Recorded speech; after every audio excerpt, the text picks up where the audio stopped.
the Israeli military was demanding it. It appears that the IDF was just exhausted over a year of fighting. Now they were engaged in a battle in southern Lebanon that they weren't winning. The Hezbollah was resisting fiercely. The Israelis were taking casualties. Morale was collapsing amongst even the most elite units, the Golani Brigade, the 7th Armored Brigade. And the Israeli military said, we're facing strategic defeat, hurting ourselves. We need a ceasefire in the most dangerous front, which is the front with Hezbollah. And so they got the United States to step in, and they also were taking advantage of the fact that Hezbollah itself, has suffered losses, serious losses, leadership losses, and also that I condemn Israel's actions in bombing Beirut wholeheartedly, but the fact of the matter is it worked by inflicting losses on the Lebanese population. They put pressure on the Lebanese government, of which Hezbollah is a part, a very important part, to bring an end to this conflict, to bring a ceasefire in play. And Hezbollah, because it's not just a resistance movement, but it's also a political party, and also knowing that it's been weakened by the fact that their very influential and charismatic leader, Hassan Nasrallah, was dead, Hezbollah couldn't afford to stand up to the will of Lebanon, which prior to the recent weeks was steadfastly behind Hezbollah and what Hezbollah was doing. But because of the losses and the fact that Lebanon is suffering economically, it suffers from internal political divisions, Hezbollah couldn't afford to undo decades of political success and position itself to be this major player in Lebanese politics and then ignore the will of the Lebanese people. So they took advantage of the fact that Hezbollah was also open to the idea of a ceasefire. But mainly this is because Israel needed this pause. They were not in a position to go on in this fight in southern Lebanon. A former Israeli defense minister who worked with Netanyahu over the weekend accused him of war crimes and accused the Israeli military of genocide. Are cracks starting to appear in the publicly united Israeli front? Yeah, this is important. This is Moshe Alyon, former chief of staff and defense minister, but he also at one time was the head of Amman, Israeli and military intelligence, and that's when I knew him. I know him personally. Worked with him, briefed him many times. And this is a very serious man. He is not a dove either. He is hawkish on many of the issues that are out there, but he has taken a look at how Israel has responded to these challenges, and Israel has not been up to the task, especially the Israeli military. And when Moshe Alon says that Israel is committing war crimes, and he is a hawk, that means Israel has gone way overboard, beyond anything that could remotely be tolerated or excused as, well, this is just war. This means that there are serious breaks, because Moshe Alon was somebody who had worked with Benjamin Netanyahu in the past successfully. And so he's not somebody that has an axe to grind per se against Netanyahu. He is just a man of good moral character himself, who calls it as he sees it. And right now, this had to be very difficult for him, because as I said, he is a hawk on many of these issues. He's not sympathetic, for instance, towards Hezbollah, Hamas, or Iran. But he recognizes the tactics employed by the Israeli military, the behavior of the Israeli military is more harmful to Israel than anything Hamas, Hezbollah, or Iran has done or will do. This is how Israel gets destroyed from within. And there's growing recognition on the part of it. First of all, the Israelis are compelled to look at what's going on right now.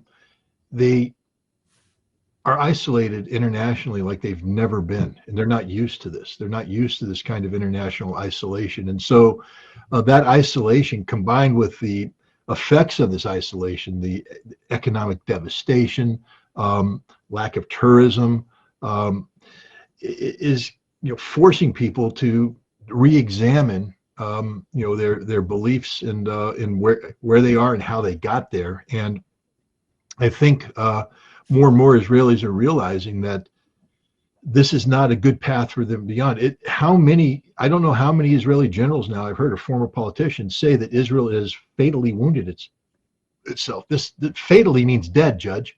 Right. And when you have Israeli generals saying, no, we're on a path of extinction as a nation, as a people, not because the world wants to kill us, but because we're killing ourselves. We're doing it to ourselves.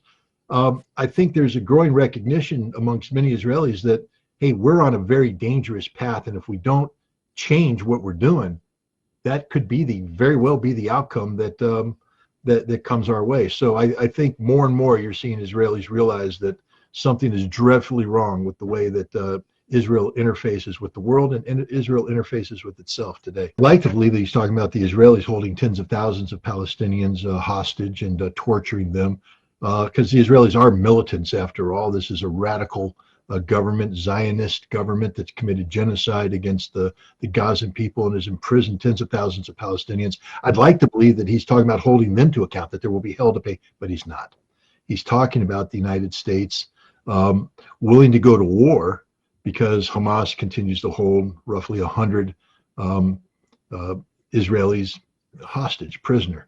Look, I don't support hostage taking, and I don't classify, even though many of these people that are held are military people, that they're not prisoners of war, because to be prisoners of war, you have to be treated as a prisoner of war. They're being treated as hostages. They're being held as hostages, as leverage, and I'm against it. And I'd like to see them released. But, nothing happens in a vacuum. One of the things that Hamas has said is, we'll release our hostages when you release your hostages. And Israel refuses to do that. But more importantly, what more hell does Trump think he can bring to bear on the Palestinian people? I mean, the Israelis have already dropped almost all the 2,000-pound bombs in our inventory. We're going to drop more? We're going to make that rubble shake a little bit more? Hezbollah has been bombed to hell and back by Israel using American planes and American bombs. We're going to make it shake a little bit more. The Houthi have absorbed the air power that we have to deliver, and they keep resisting. I don't think Trump understands that, one, he was elected on a platform of peace. Right. He's supposed to be the guy that never got us into a big war the first term, and he was going to keep us out of a big war. And yet he's promising to get us involved in one of the most complicated regions on the planet to make, them hell is going to be paid. With what? Peacefully? No, he's talking about going to war in a region where war has never solved any of these issues. This is about the most ignorant statement a man could make. And it's a shame he's making it, because it runs against the grain of everything he claimed to stand for when he ran for office. As I said before, Judge, Israel is desperate right now. They got their butts handed to them by Hezbollah. They had to call for a ceasefire, and that right now they saw a situation where the perception was that Syria was fruit ripe for the picking. That if you did this right, you could knock Syria out of the equation, take Assad out of the equation, thereby break up the linkage between Iran, Syria, and Hezbollah that had Iranian weapons flowing in. Hezbollah was felt to be, tied down because of the desire of the Lebanese people, and Iran was clearly not seeking a broader conflict. And so the feeling was that this action could play. And I think this is an important question, because what it says is everybody's talking about Turkey calling the shots. Israel called the shots. Turkey had an operation that was planned to take place in March. This was the Turkish plan. Israel said, no, we have to act now, because by March, there's a new president. He may come in and shake things up. All these pieces aren't going to play. We need to go now.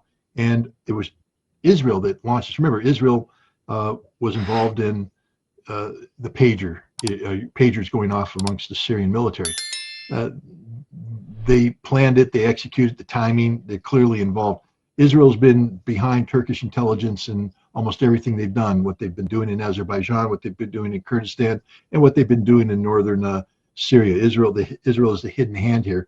And Israel wanted this offensive. They were hoping that the offensive would be very successful. It appears that it is stalled, which is why, in a moment when Israel asked for a ceasefire with Lebanon or with Hezbollah because they're exhausted, suddenly this shows how desperate they are. They're talking about opening up a southern front against Syria to draw reinforcements away because they can't afford to have this gambit fail. If this gambit fails, it's going to solidify the Hezbollah, Syria, Iranian axis backed by Russia. They're never going to break it. So this is a big afford.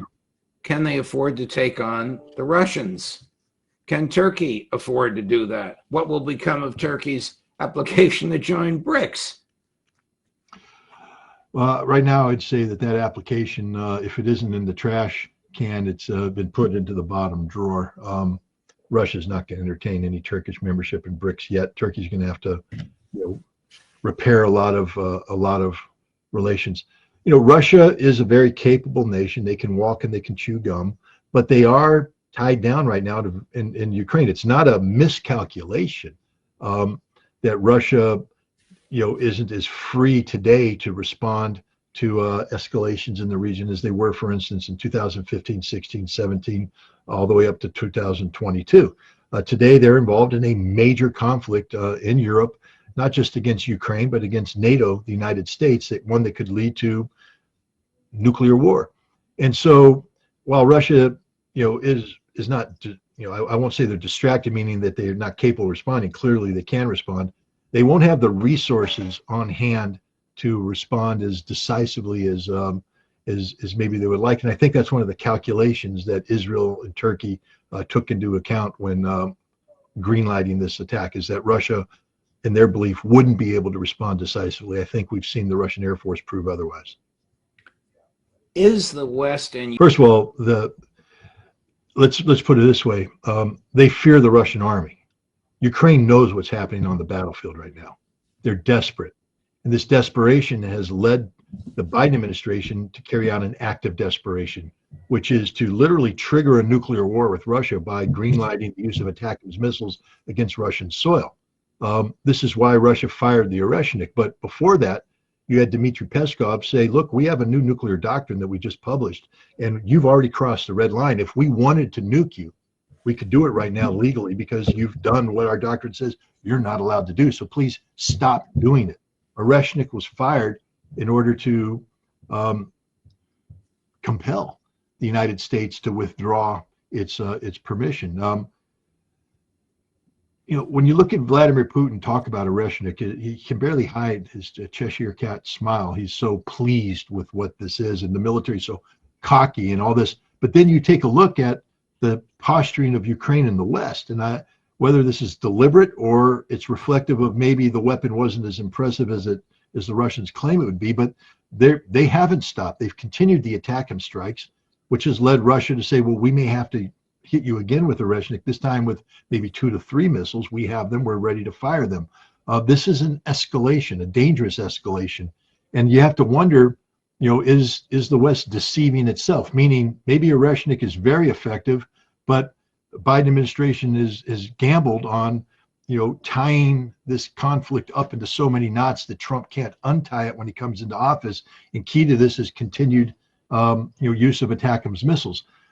It's a very dangerous situation, though, one that I think that the Biden administration is grossly miscalculating on, because whatever Oreshnik did or didn't do, the fact is the Russians fired an intermediate range missile in combat for the first time in history, and Russia is prepared to continue firing these, and this is a very dangerous escalation, especially if they start selecting targets outside of the borders of Ukraine. This is why, we may talk about a few, but this is why I'm holding an event on December 7th, because we need Congress to be mobilized and get it. We need Donald Trump to be mobilized and get it.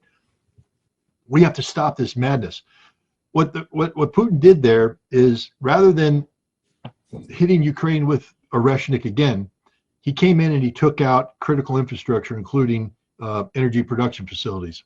This attack, it's not me saying this is every analyst, a minimum of 5 million Ukrainians will be fleeing Ukraine very shortly because they can't survive, because there is no heat and there will be no heat. They're going to flee to Europe. This is a refugee crisis that's taking place. If Putin carries out a similar attack of this nature using the weapons that he just described, the calibers, the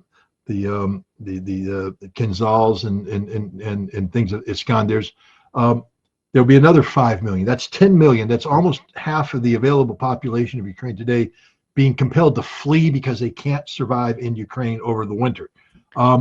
That's what this stupid gambit towards ATACMS has done. The people who claim we want to help, we're compelling to flee for their lives into a Europe that's not prepared to take them. So they're going to suffer no matter what happens. And this is before Putin says, okay, well now we're going to bring in Oreshnik 2.0. I don't think Biden is being advised wisely because and we've talked about this before, there is a lack of Russian area expertise in the White House, in the National Security Council, in the CIA, in the State Department. They don't have genuine Russian experts anymore. They have Putin whisperers, Putin haters, people who can just go Putin, Putin, Putin, Putin, everything. They don't understand Russia. Therefore, they're not in a position to understand, what motivates Russia and what, defines Russia and how Russia is going to behave. Instead, they've bought into this simplistic notion that Russia's bluffing, and that they will use ATACMS missiles regardless of the consequence, because ultimately Russia won't use nuclear weapons. This is a very dangerous thing. The intelligence community, the United States intelligence, the CIA, has come out and issued a series of assessments that always come to the same thing: Russia won't use nuclear weapons. But this is the same Russia House that gave us Russian collusion in 2016, which was a lie. It's the same as the administration back in 2021, and I think also early in 2022, 2021, they came together, the permanent five of the Security Council, and reiterated a posture that began under Ronald Reagan, that nuclear wars can't be won, therefore they should never be fought, that is the fundamental principle. And indeed, Buchanan said this when he gave his remarks to CSIS last week. He said, we understand that nuclear wars can't be won, therefore they should never be fought. But then he turns around and says, but we're prepared to have a nuclear exchange with Russia where we prevail, where we win. I mean, the disconnect there is unreal. Yeah. But this is what the policy requires him to say. This is the insanity. This is why, ladies and gentlemen, we have to get rid of nuclear weapons, because the posture, the policy says we have to be prepared to use nuclear weapons to achieve an outcome favorable to the United States. But if we start off by saying, no matter what we do, we're going to lose, how can there be a favorable outcome? So why are we planning nuclear war that we can't win, but we're going to claim we're going to win, but we're going to lose and everybody's going to die? Nuclear weapons are insane, ladies and gentlemen, and we need to get rid of them. The military is falling apart as we speak. I mean, this is the long-awaited collapse, and it's happening in accelerated fashion. Ukrainians are starting to surrender in numbers that haven't been seen since the beginning of the war. The conditions on the battlefield, even Ukrainian generals say it's unacceptable. We can't treat our wounded. We can't evacuate our wounded. We can't rotate people out. The troops on the front line are exhausted. They're dying or surrendering or retreating. 60,000 deserters so far this year. 60,000 deserters. So the military, they're running out of men. They're running out of equipment. They're running out of stamina. They're running out of everything. And eventually, it's just going to be total collapse and rapid withdrawal. Societally, as I just said, 90% of the Ukrainian energy non-nuclear energy production is eliminated, not going to be repaired. It's gone. Whatever was left got hit. That means that 5 million Ukrainians are going to join the refugee path, and there's potential for 5 million more. The society is disappearing, literally erasing itself, because life in Ukraine is unsustainable, unsurvivable, which leads to political consequences. The Ukrainian, the president Zelensky right now, a recent poll, over 60% of the population said if there was a new election, they don't want him running. This guy went from being, a very popular president, wartime president, to being a president where 60% of the population is fed up with him.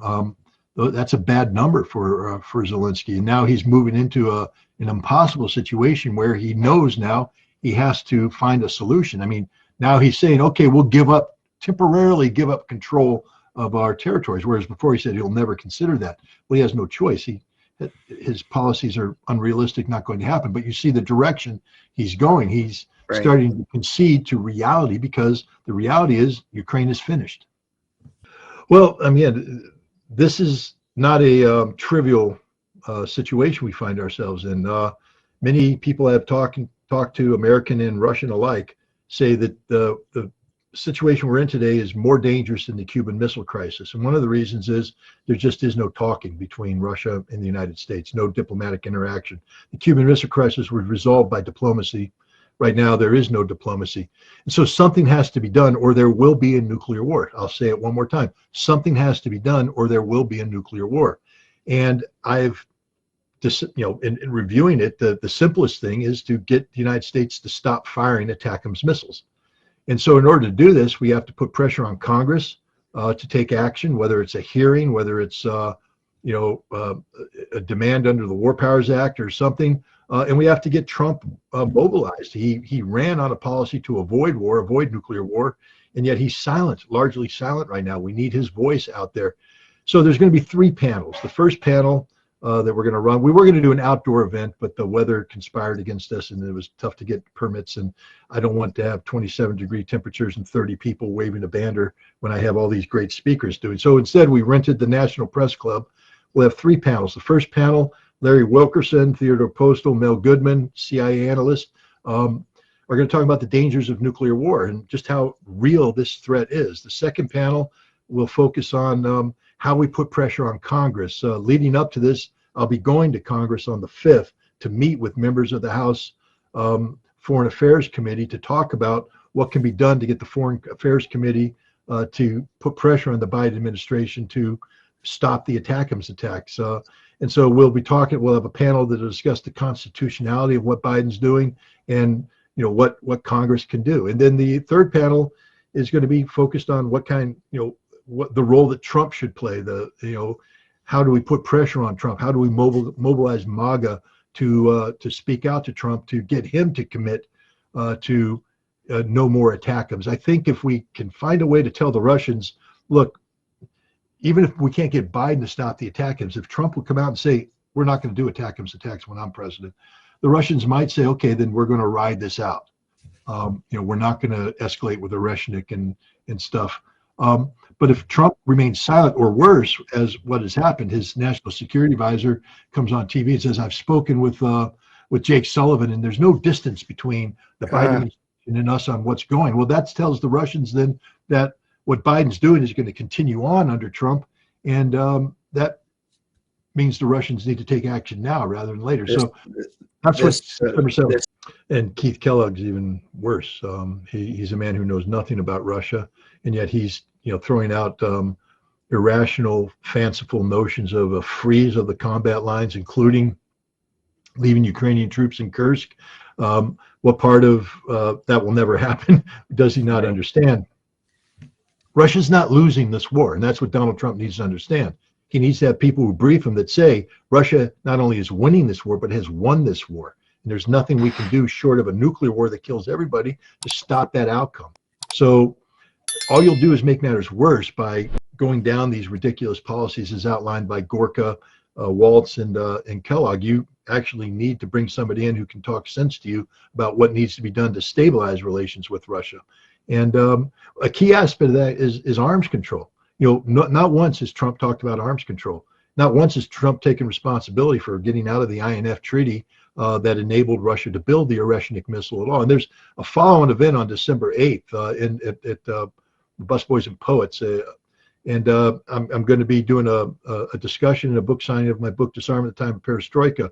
This is my memoir and history of the INF Treaty, of the Intermediate Nuclear Forces Treaty, of how we at one time succeeded in getting rid of these weapons.